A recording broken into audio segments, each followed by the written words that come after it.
Question number 6, Gil Patterson. Thanks very much, Presiding Officer.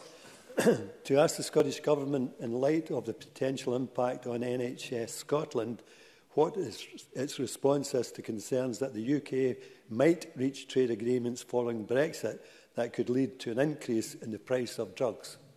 Jean Freeman.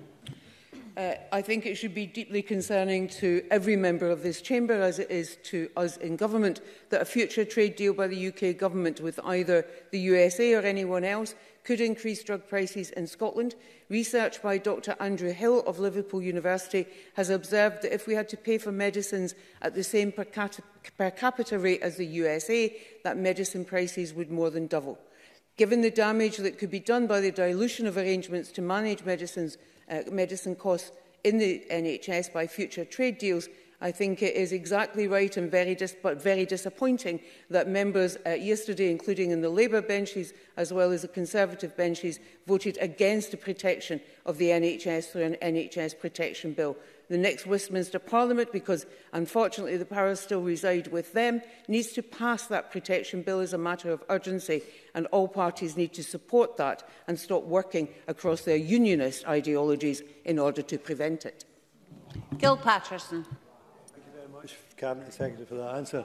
We know that Brexit is by far the biggest threat to our NHS, and a Tory-Trump trade deal risk opening it up to unprecedented levels of private involvement. Could the Cabinet Secretary agree that if parties are genuine, that's if they are really genuine in their commitment to keep the NHS out of trade deals, then there should be no party that cannot back an NHS protection bill put forward in the UK Parliament, and that will give the parties in here a second bite at the cherry. Jean Freeman.